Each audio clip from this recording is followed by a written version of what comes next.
Accordingly, I need the assurance that the outcome will be mine. It seems to me that I made a good choice when I put the words that consult me into mouth of Dr. M.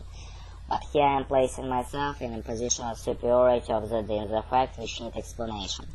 By what this consolation so nonsensential? Dysentery, some sort of far-fetched theoretical notion that toxins of disease might be eliminated through intensities. Am I thereby, and to make fun of Dr. M, remarkable stop for fated explanation, his habit of conceived curious pathological relations. Dysentery suggests something else. A few months ago I had my care a young man who was suffering from remarkable intentional troubles, a case which I had seen treated by other colleagues as one of anemia with malnutrition. I realized it was a case of hysteria.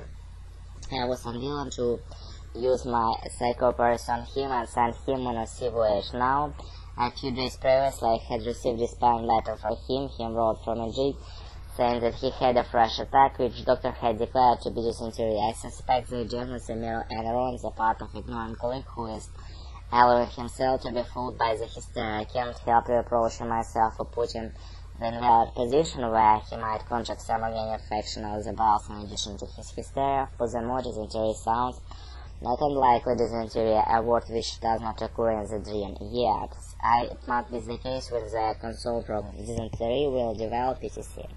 I am making far Dr. M. I recollect that years ago he was once yesterday told a very similar story of a colleague. He had been called to consult with him in the case of a woman who was very seriously ill, and he felt obliged to confront his colleague, who seemed very hopeful, with the fact that he found abdominal the patient urine. His colleague, however, did not allow him to worry him, but he asked, "This does not matter, my dear, so the abdomen will soon be excreted." Then I can no longer doubt that this part of the dream expressed reason for those of my colleagues who are ignorant of hysteria, and as so the confirmation, the thought enters my mind. Does Dr. M know that the appearance of him or friend, his patient, which give him reason to fear tuberculosis, are likewise due to hysteria? Has he recognized hysteria, or has he allowed himself to be fooled?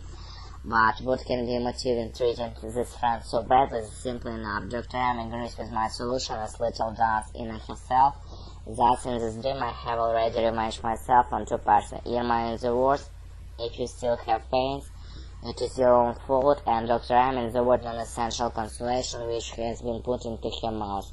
We know precisely the infection originates. The precise knowledge in the dream is remarkable. Only a moment before that we did not yet know of the infection, since it was first demonstrated by the Repetitor.